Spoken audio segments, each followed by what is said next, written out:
замир сипаты біз уже өттік, оны білесіз. Егер біз сафирді қолданатын болсақ, қолданбайтын болсақ, оны біз ақысы бере алмаймыз. Қандай қате кетеді? Сафирді бисмилля десек, бисмилля. Естілмейді. Бисмилля не істеп жатыр? Қандай процесс? Яғни ақысын кәдімгі беріп жатыр. Немесе вал аср.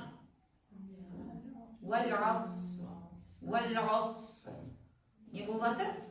Сықыру арқылы мен оған істедім, яғни осы әріпті біз ақысын беріп жатыр. Сафир деген. Әзвәжі, яғни сықыр болып жатыр, да? Осы үшу бар. Енді келесі бізде сиқат харфлин. Харфлин не ол? Харфлин жазыңыз, ол жұмсақ әріп. Оны біз өттік қой да негізгі. Ай деген нәрсе ғой, жұмсақ. Ау деген нәрсе. Мен сияқтысындай көркем. Незі маған тартып кеткен ғой. Сондай жұмсақ. Енді қараңыз, харфлин. Қалай жұмсақ шығарамыз? Ол үшін бізде вау және я әріпті қандай болу керек? Сукунды болу керек. Оның алдында харакаты қандай болу керек? Фатхалы болу керек. Міндетті түрде. Мысалы, зау. Егер біз мынандай дыбыс дейтін болсақ, зау. Алям таро кайфа. Это қате? Кайфа. Естиміз? Кайфа. Яғни бізде мысалы қараңыз, түсінейік.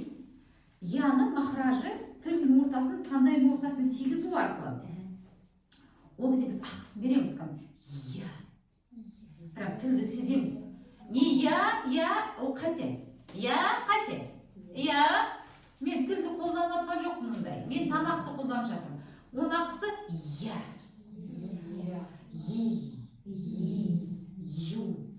кішкене бүлдіріп. Мысалы, құл айюхал десем қате. Айюхал. Бүлдіріп кеттім. Түсіндік қой, да?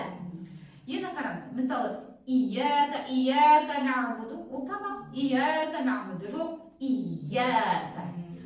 Енді біз определились, что это у нас махраж.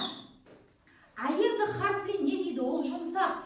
Яғни дыбысы шыққан кезде ешқандай кедергі болмау керек дейді. Дыбысы шыққан кезде харфлин ешқандай кедергі болмау керек.